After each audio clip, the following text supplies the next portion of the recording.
John, if you have an issue, then we can have a conversation, we can talk about it. There's this and da-da-da-da-da.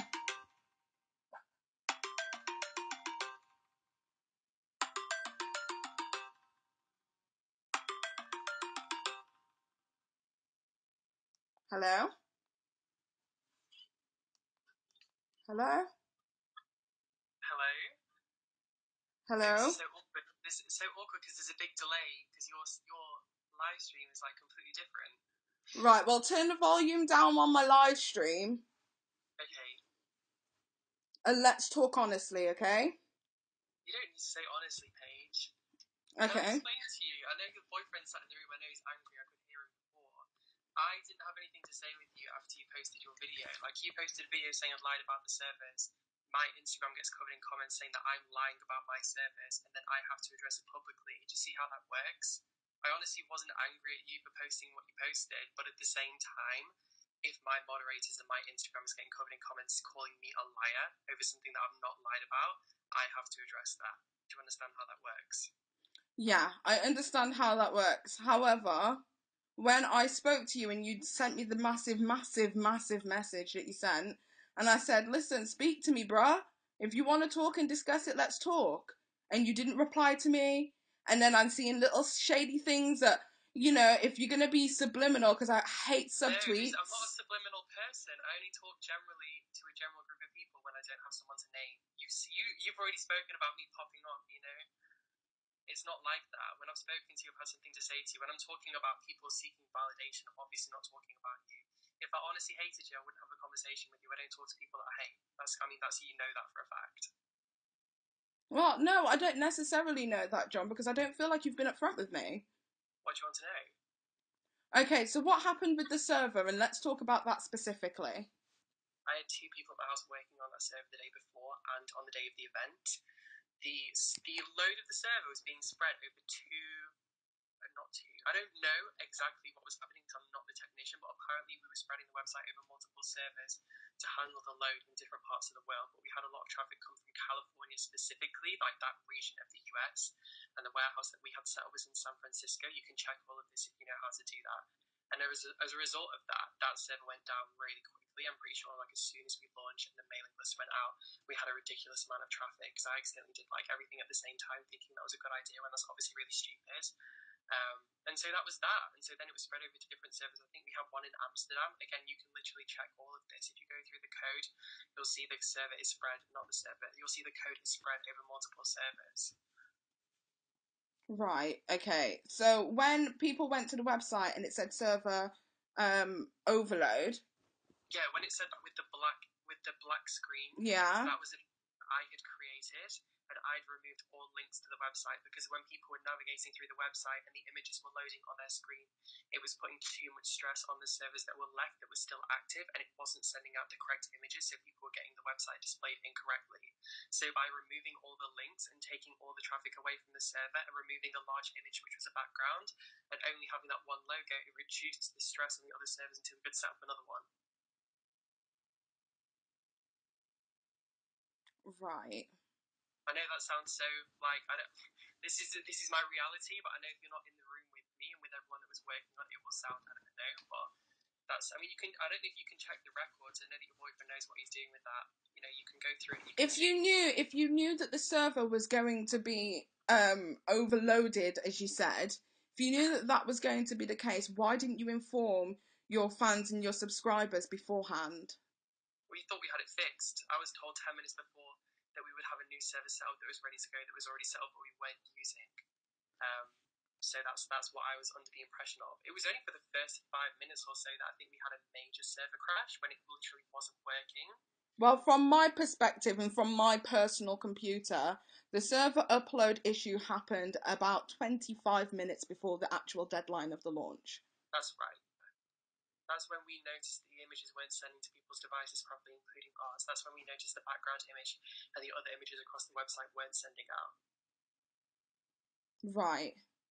And then you made the server overload image in order to put in front of everybody, so that what would happen? I don't know what you were expecting. I needed to remove all the content from the server that was going to stress it from the ones that we were using. And I couldn't just remove everything from the website because it would look dodgy. Like, oh, where's the website gone? It's just been disappeared, like it's deleted. So I quickly created this page over the front and removed all the links so no one could stress the server by loading images. Right, okay, so then when people were searching for the server, the actual server itself, like when people were pinging it and it was coming up that the servers were working fine, what was the deal with that then? If there was stress... working fine. Yeah, because when response time it was getting a millisecond, it was getting 1 millisecond response time from anywhere from Amsterdam, I think was one of the places, all the way through to California and San Francisco. Is that once we'd removed all the content from the website? That was during the server overload period. Yeah, that would be because we've removed all the content from the website. All that people could load was that one tiny icon that said KUCKIAN. There was no other content on that main page in terms of images, so there was no stress on the server. The issue is that we have high resolution background images that you can see when you visit the website, so that obviously stresses the server when people come to visit the website. I don't know. I think, to be honest, John, I think I have a hard time believing that. And the reason that I have a hard time believing that is because it doesn't take that much effort. You know what I mean? Well, I mean, I'm not here to convince anyone. I honestly don't really care, to be honest. Like, it's not my responsibility to convince people that my words are truth. I wasn't the one managing the service. All I know is that the service did go down. I personally have never launched a website with over 10,000 viewers. You know, like I think we shifted something like, I don't know the exact numbers, but I think I was told it was something like 300 gig of content within the first 45 minutes or something crazy. So it's new to me. I don't know a lot about like performance service and stuff like that. Like I could have never set that up myself. Like I have a basic understanding of like SFTP and like transferring stuff onto servers, but even now I can't upload my own code to the server because the way that it's done is it's kind of like, instead of having to delete everything, it's kind of just like switched over so people don't lose like all the details and all the content of the website for a few minutes. Like it's not something that I understand that well. Right, okay. So I can't really speak on the whole on that malarkey because I'm not. All I know is basic HTML code, and I've built a couple of websites myself. So that's basically as far as my knowledge goes. And I've created. Probably same. Yeah, I'm not an expert at all. So why didn't you have this kind of correspondence with your subscribers? Why didn't you, instead of making the video that you made today, why didn't you do a sit down? Hey guys, this is the situation. This is as far as I know, and maybe get one of the people who did the servers to come in and talk about it, to put other people's minds at ease, because I think a lot of people are feeling as if they have somewhat been scammed, and especially people who were trying to get onto the website, saw the server overload, then people were looking into the coding, because I definitely was not the only people, like me and Gareth were not the only people who were looking into the server overload issue. There were several people who thought about it at the same time as us, if not before us. You will have seen when the website launched, you will have seen the server fully overloaded completely to the point where it couldn't even load that page. And I think it was just white, and if you check the code then, you would have seen it was just overloaded. There was nothing there. Right, okay. The other thing that I wanted to ask you was about the KUCKIAN Foundation. Yeah, this is something I need to talk about properly, because I'm not the one that's like fully in charge of the KUCKIAN Foundation. I'm not the one that fully runs it. I have a few family members involved. I don't want to talk about them too much because you know what it's like on the internet, like everyone gets dragged into everything. Mm-hmm. But I have someone now in India visiting a school. I can't say a crazy amount, and I know that whenever I say anything, people always doubt me and say, well, that's obviously not true, but then ultimately, like, it comes out, we see the pictures, and people said my makeup was all fake, and then I dropped it, and they were like, oh. So, I mean, it's the same thing with the foundation, that's why I've not really spoken about it, and I've kept it quite abstract, because I don't really want everyone digging into it. It's kind of something that, it's my personal mission to work on it. And as the results come, I'm so excited to share them. But at the same time, like, I don't want it to be a thing that everyone's like, well, this is a scam. That's why I'm not working with registered charities. That's why I'm working with an unregistered foundation that comes within the umbrella of my company, because it means I can put money aside from my sales. And I'm not like, it can't be something where someone goes and harasses a charity. It's something specifically that goes into a pot that I've allocated. So no one can say, you're being greedy, you're doing this. It's me making the decision to put that money aside and put towards the foundation. And it's not for a tax break or anything like that. I actually don't even have a clue how that works. I mean, my company's going to be moving country in the next 6 to 18 months because of Brexit, because it's too complicated to sell and do everything from England when we're going to be outside of the EU. I'm shipping mostly to the US, so... Right, Yeah. okay. So do you think possibly that putting that it was a foundation and a portion of the proceeds were going to be going to the foundation and saying something so brief as that when it's not been finalised could No, it's make absolutely people who finalised. think...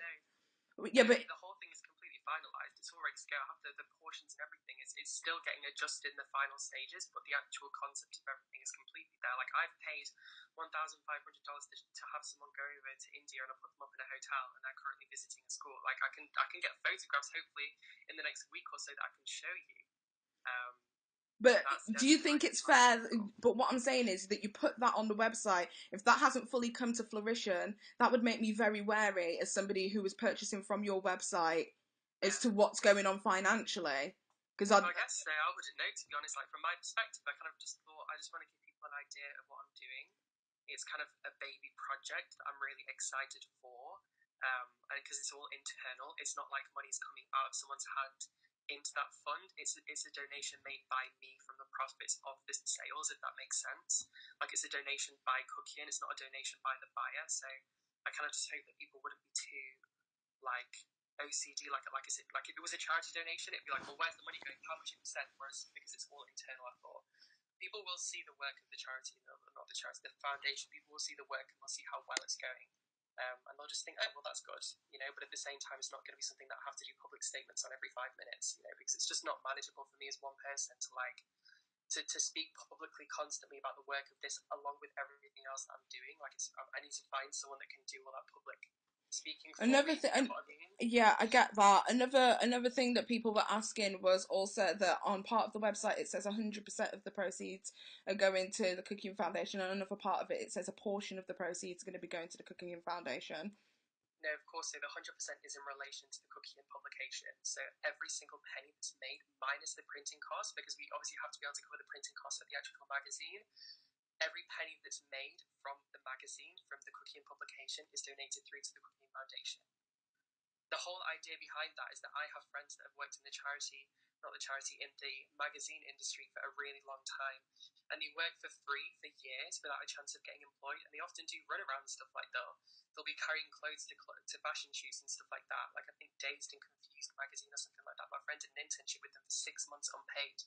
So the idea of the KUCKIAN publication is that you don't need to live in London, you don't need to be in the centre of the action. If you have the skills but you don't have the experience, you can still take part and you can still put your time into the project. It's a chance to showcase yourself. It's a chance to gain experience, have a reference, and have something more than just really basic runaround experience. Like, you could come in with no experience and become a beauty editor for the entire publication. Like, I know for some people, for a lot of people, they'll think, well, this is a scam, but for other people, that's their break. That's their chance to break into the industry. Like, some of the people that work for me now in my PR sector literally live like in villages, in tiny remote areas, but they're so desperate to break into the cosmetics industry. And as someone that grew up in a tiny area, it was really important for me that I can offer other people the same opportunity. And you can see with my photographer the same thing. Like, I've paid my photographer like a healthy amount of money to commission her to produce this work for me, and she, you know, it's fantastic work that she's produced. But it's the same thing. It's I believe in paying people and supporting people. Except obviously with a publication, no one is paid. That's how we get things to work, if that makes sense with you. Yeah, I know, but I think, to be honest, I think that putting out there that there's a publication when nobody's heard anything about the publication, and also putting out there that there's a foundation when it's not a registered charity, would then lead... You don't need to be a registered charity to have a foundation. So then why do we as the consumers then need to know that there is a foundation that a portion of the proceeds are going to, if actually that donation is just from John KUCKIAN to whatever it is that you're funding? It's essentially like, you know, if I turn around and say a portion of my money from AdSense is going to, I don't know, think of a charity, Children in Need, yeah, then I have to, that's a registered charity, so people know that when they're watching, that's what it's going to, and people know that a certain percentage of what I'm saying is going to. If I'm just going to donate to a charity, I'm just going to donate. If I'm going to go to a soup kitchen, I'm just going to go to a soup kitchen, you know? Can I tell you one of the reasons I work with a charity? I reached out to Vision Aid. I think it's called Vision Aid Worldwide, and he wrote back to me and said, thank you for your request. but the company is too small. We can't work with brands that are within 2 years of trading. You can make a donation to us at the end of a year, but you can't publicise that you're working with us. You can't use our name anywhere on your website. And when that happened to me a while ago, I was like, you know what? Like, I really respect this charity, and maybe the foundation will donate money to them. That's really the control that you have with a foundation. You can choose if the money's going to go to a cause, like if there's a natural disaster, we can choose where we donate that money to, but at the same time, we can also keep it internal and use it for our own projects. Like the 6-month projection that I have for the foundation, based on our income from the cosmetics, is really gorgeous. It's really fabulous. Okay, but here's the thing. There is so much that you have just told me. There is so much that you have just told me right now that nobody's going to get that from looking at the website. Nobody is going to get that. Absolutely. So when you put these things out there, like the word foundation, that people would generally associate that with being with a registered charity, and with a publication that people would genuinely think would be a paid for thing, when you put these things out there and people are like, well, what does this mean? And what does this mean? This is the first time you've even given any kind of answers in regards to that. You know what I mean? Everyone around me knows, but in terms of the launch, there was no time. Like, my video was an hour late. I had so many problems on the day. Like, my idea was to release all of it in the same video and talk through, but it was a really stressful day for me. It was really horrible. I only just managed to edit the video and it went up an hour late. I agree with you. I still need to talk about it. What about the ingredients on the website as well? Because that's like an FDA issue. But there's no issue with FDA having ingredients on a website. From the research that I've done, you have to have the ingredients listed on your product, which mine is. I've since published the ingredients onto Snapchat and Instagram. The only reason it's not on my website, when I finished it, adding it to the website, is because I had to send that code over to the person that's managing our service, because I can't do that myself. And they still haven't put it on today. Like, I've been giving updates on Snapchat saying that. Like, it's all within pretty much one day. The massive drama. So you don't have the authority to log on to the website and change any bits that you want to change. Has to go through a second party person in order for that to be changed. So I have access to our server. I have it open now, but the way that it works is that we do something called deploying. I know how to rip everything off the server and how to put brand new code on, but to do that with a big website, it takes like a good 10 minutes, and there's always people on the website that would lose their progress. And so what happens is we deploy everything. And what happens when you deploy it is it goes into a special deploy folder. It's literally open right now on my screen, and then the technician will move everything over instantaneously, so there's no delay. Right. If I'd known it would take 24 hours, I would have done it this morning and just cut people off mid-shopping. We do that with our kind of stuff. Huh? We do that with our kind of stuff for programs. Oh, okay. That bit I understand completely. Right, okay. You basically load balance them against 3 or 4 different servers, so you move everyone's active sessions to one server, and then you load it all on, update it, and then move them back across so they don't lose their active session with a full cart of products. Right, okay. Bigger companies like Asda and stuff do it load balance. That's all it is. Right, okay. Alright, I'm following that. Another thing, in regards to the launch party. Absolutely. What on earth happened, and why didn't the internet know as a whole? It was just, I mean, the whole thing was twisted. Even me just mentioning the venue means that they start getting harassed, and I get phone calls from the organisers saying things are serious, you know? Like, when it gets to that level, I'm obviously, like, the people that bought tickets, the people concerned, all of them received multiple emails from me saying that I was going to give them 100% refund, which they were completely issued. And then I also sent them a second email saying I was going to send them all makeup, despite the fact I'd given them full refunds, to say sorry for the inconvenience. And the people that bought the more expensive tickets got more makeup. That's how it worked. So even though they would just get one eyeshadow with the ticket, with me giving them a full refund, I'm giving them 3 eyeshadows to say sorry. Right, okay. But the thing is that when the whole thing is, you did the launch video, this is how much it's going to cost. You had the VIP session thing that was supposed to be £300 and odd as well. That was then subsequently taken off Eventbrite, and then you had there was never a ticket on sale for £300. I briefly posted on Snapchat a screenshot of the event thing before the tickets went live. You couldn't actually buy them, and it showed the ticket prices. The £300 ticket was a 2-day thing. It had tea and biscuits the next day. It had £100 worth of makeup included. It had the entire collection pre-release. So obviously, when you factor everything into it, like, it's reasonable. But I instantly realised, I was told that even though it was close in value to the other tickets, that it looks bad, which is why I instantly removed it before I actually released the tickets and removed it. So it was just the 1 day instead.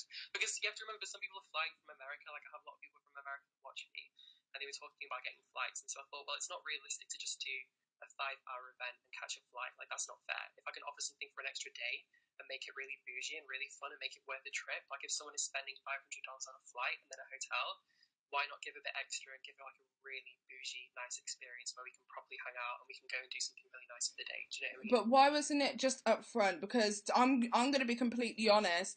It wasn't just Margot who was contacting the venue. It wasn't just her. I know that there was a couple of other people who contacted the venue. I know Martin Lewis contacted the venue. I contacted the venue. Like, everybody contacted the venue. So I think because you weren't very transparent about that situation, John, I think it led people thinking, well, what the hell's going on? And then connecting the dots and trying to find the answer. I think that's kind of like a recurring theme, is that when you're not transparent about things, then people start coming to conclusions, putting 2 and 2 together. Do you get what I mean? Like, this, it's difficult for me, and I completely agree with you, but I've always done this. I've always had, like, answers to most things, but I just don't talk about them. Like, I know it sounds silly, but with me, like, I really genuinely do keep to myself, and I'll post my videos, but then things pop up, and I think, oh, it's fine. Like, people that know me understand I don't need to address every single accusation that's brought against me, because it's like a new thing every week, you know? It's like, John Cookian's stolen his car, John Cookian doesn't pay rent, you know what I mean? It's like a new thing every week. Like, you spoke to me today about the server. I honestly didn't know I knew that I was getting, like, obviously harassed on social media about the video that was posted, but I didn't know that you felt like it was a big deal. I didn't know that anyone felt like it was a big deal to do with, like, the actual problems with the server. To be honest, John, all I do is I live for the drama. Do you get what I mean? Like, regardless of whether it was you, whether it was Jeffree Star, whether it was some unknown YouTuber or whatever, no matter who it is, I was always going to be like, oh, what the hell? It was always going to be that situation. I think only because it's you, and because obviously I've established myself and my own channel talking about you and this stuff, I don't know why on earth you thought that it was going to be a situation that I wouldn't talk about it. Which situation? No, I have no issue with you talking about situations. The issue is that you literally saw on the same Snapchat rant that you uploaded there was an issue with the server and that it wasn't working, but then your video suggests that I'm lying about the whole situation. That video gets, 20, 30,000 views. My social media fills up with people saying that I'm lying, so obviously I do have to address it when my social media is filled with people that have watched your video and are calling me a liar. But John, here's the thing. I will take the L for the Jeffree Star photograph. Do you know what? I think I put 2 and 2 together in that situation and came out with 8. So I will take the L for that. However, when I went onto our website later on, there was an issue with the website. It was an issue with the coding. It was not an issue with the server. I feel like saying that the server is overloaded at that point is very, very misleading, because since then, and I mean, I'm talking only yesterday, I still found it a struggle to access certain parts of your website, and I didn't get a 505 code. No, I know, things are still being moved around now. We're still trying to fix things. Like, this is the first time I've done a major launch. Like, I don't know what the problem with the code is. I still have someone working on it. Like, that's the position that I'm in, I didn't want to use a standard Shopify storefront because I had a really bespoke image in my head. I've been designing the website for a really long time, and there's been points where I've just deleted everything and started again, like over and over again. And so now that we've come to a conclusion, and as you went online, there's all these problems. Like, even things like browsers, like I specifically made it so it works on, I only have an iPhone 7 and an iPhone 5, so I made sure it worked on both of those. And then do you know, John, honestly, this is just like, not even to be rude or anything like that, but just genuinely, I feel like I'm just being talked round and round in circles. What do you want to know? Then ask an exact question. I'll give you an exact answer. I just feel like every time I ask you an exact question, it's just going round and round in circles. It's like it's dancing around the actual issue. Do you get what I mean? What's the issue? Tell me the issue. There are several issues, John. It doesn't just stem from the issue that you're not understanding is the website is literally like a representation of everything that encompasses you. It's several tiny, minute little either lies or not being truthful or there's no not. Lies on the website. If there's a lie on the website, you can tell me about it now. Yeah, but it's not about it's Where's hard. The lie? I'm trying to understand. John, the lie is that for me, from what I could see from your video, from what you've discussed right now, there wasn't necessarily a server overload. to the point that people couldn't access the website. You put that in place because there was issues with the website. But instead of saying, I'm having a few issues with the website, guys, can you just bear with me a couple of minutes? You then decided to lie to your audience, and that is... See, I can hear what you're saying, but it's not correct. The issue was with the server not being able to handle the load. That's why we removed the images. If it was an issue with the website, that doesn't explain why we would quickly remove it and put everything back on. That doesn't make any sense. Right, and another question that keeps coming up in the comment section is obviously because you don't have the ingredients listed on your website, how are people to know that it's cruelty-free? It's posted. I mean, it's going to be sold in the UK. You can't sell in the UK without doing meticulous paperwork describing that it's cruelty-free. I've posted but at this very moment in time, you've just said that it's going to actually be a struggle to get it into the UK, and certain parts of your products aren't going to be available in the UK for a while. That's because of the cost. That's purely financial. There's no issue with the ingredients of the product. I'm not making products that are non-cruelty free. Everything is cruelty free. It's a strong thing I believe in. I just don't understand why it wouldn't be on the website when that's kind of like pretty much every beauty website has their ingredients listed on there. You know, some do and some don't. Like Marc Jacobs doesn't have any ingredients listed on their website. There's quite a lot of brands that don't. Like I honestly didn't even think to do it. The page is minimal. It's very simple. Right, and what about the situation with Peter Mon? Because that was a lot. You know, that's an angry situation. That's me keeping my mouth shut. I said one thing a year ago, and that was it. And then since then, I've kept quiet whilst things have happened, because in my position, no matter what anyone does to me, if I say anything back, I'm automatically a bully, and I've kind of accepted that. Like, even if I say something to defend myself, and then honestly, I was just pissed off that I was getting made out to be like he posted a video. And he shows something that says exfoliate on my website. And this is a word that I'm using for the first time. In brackets, I explain what it means, like in brackets. And he shows it in his video and says, look at the spelling mistake. This is so but to be honest, that was such a small, minimal part of the video.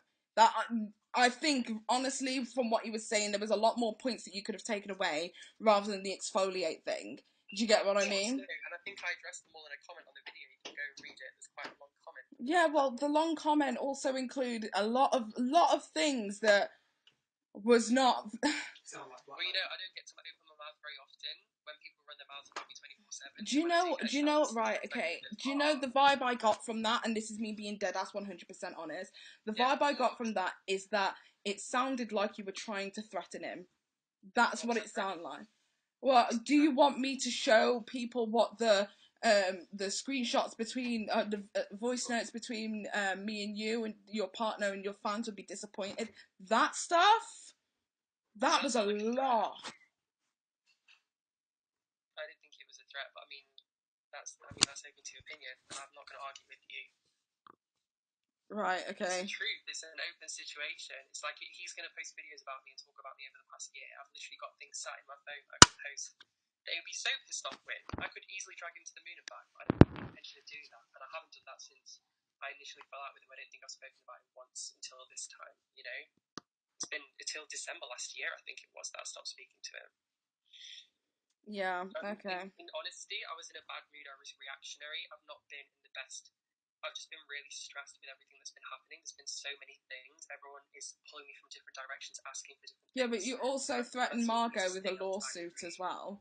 No, that wasn't a threat. That was a matter of fact. Like, if you make things up about a company to damage their reputation, they'll come for you.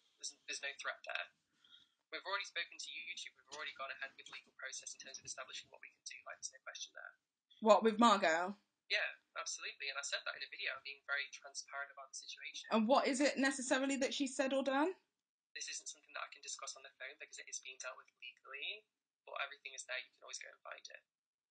How? It's in the videos. You can go and watch the videos. Yeah, because all I saw was the soundbite and you saying that you will be taking it further, and then you also being on the internet saying you're begging for a lawsuit.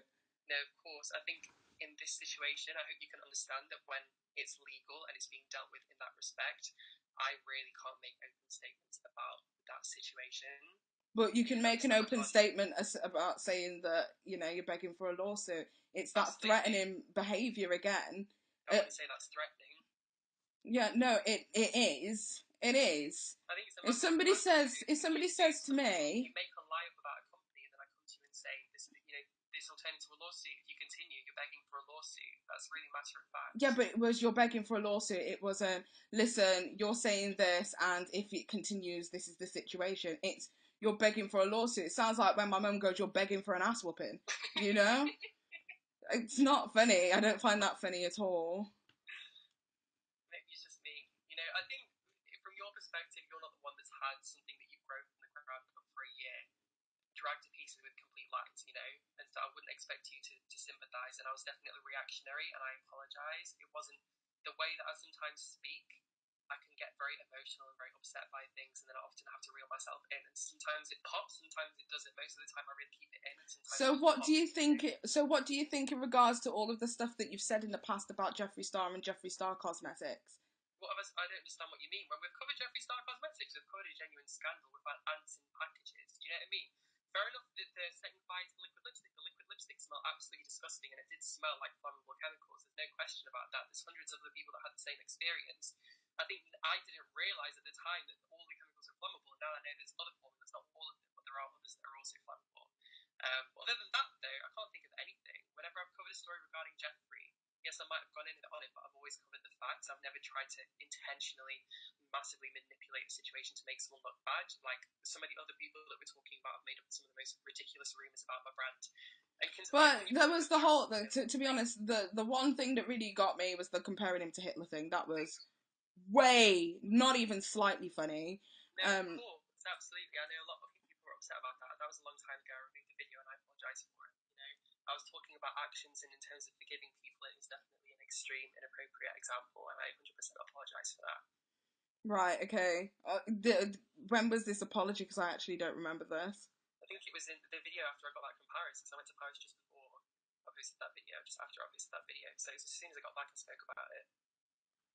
Right. Well, I think, to be honest, I think this is going to be a situation where we're going to have to agree to disagree.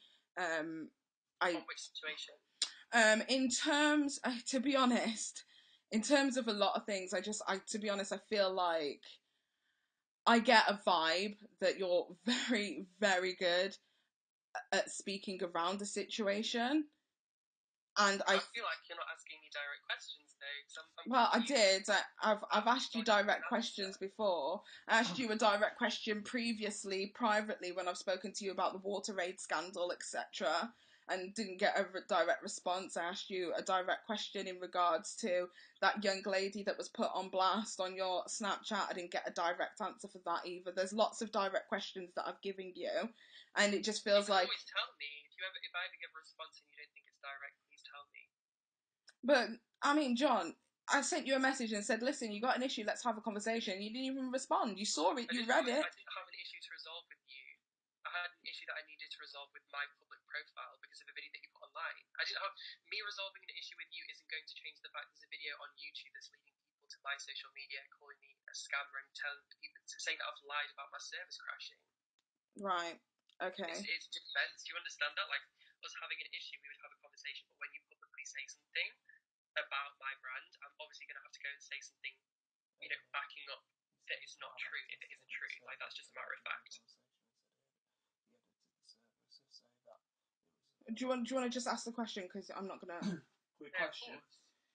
This is Gareth, by the way. Right at the beginning of the conversation... Yeah, nice to meet you too. Right at the beginning of the conversation, you said that you edited the website yourself to say that the server was overloaded. Mm-hmm. You've then gone on to say later on in that conversation that you don't actually have access to the servers and you have to give it to someone who's working on behalf of you to update the websites. No, that's incorrect. What I said precisely was that when we're changing the server information, we do it through deployment, but I don't need to do a deployment when the only thing on the server was the splash page. It would take 30 seconds to delete the splash page and move the new code over. The only reason that we're now doing deployment, which I don't have access to, is because we have people currently shopping on the website, whereas prior to the actual launch, there was no people to shop on the website, so there's no reason to use deployment, so I could directly access the server. So you edited all the servers that you had it on there, because you must have had more than one server to begin with if you knew that you were going to have a big amount of traffic. Yeah, of course, yeah. So you edited like 3 or 4 servers by hand yourself? I have it open on my computer now. I don't do multiple servers. I just have a command console that I've been given that I can move files on and off, and an FTP. Yeah. Yeah. So, but that will only update one server at once. That Unless you're updating the deployment file, then that will update the deployment file. What's your question, sorry? So basically, at the beginning, you said you updated the server splash screen, but if you have more than one server, you would have had to update each individual server by yourself if you didn't have the deployment file. You don't have to access each individual server to change the code. By FTP, you would do, because... Well, you can honestly speak to my technician about this. I'm not going to sit and argue with you, but when my technician changes the code, he doesn't go through 5 different servers. No, because you said that he's got access to deployment, but you just said you don't have access to deployment, so how did you do it? Yeah, I agree. That's literally what I said. I don't understand what your question is. I don't have access to deployment. So, right at the beginning, my question is, you said at the beginning you updated your own server by yourself to say that it was overloaded? Which is not by deployment, which is by deleting the files and re-uploading them. Okay, so you would have had to do that with 3 or 4 individual servers because you already had multiple servers for your launch. No, that's incorrect. That's not how you'd have to do things. You can honestly, I can speak to my technician and I can give Paige a statement, but that's not how things have worked with the console that I access. I've been given an SFTP, and whenever I put stuff onto the SFTP, it automatically goes into all the servers and spread across different loads. So that's deployment. The words that were used to me with the setup was RAID 0. I don't know what that means, but that's the idea that I was given. So it's virtual server then? You're asking questions to someone that doesn't know what you're talking about. I didn't set it up and I honestly don't understand it. Like, that's no shade, but it's not my field. I just have access to it. Alright, okay. Okay. Right. Well, yeah, well, I think that's that.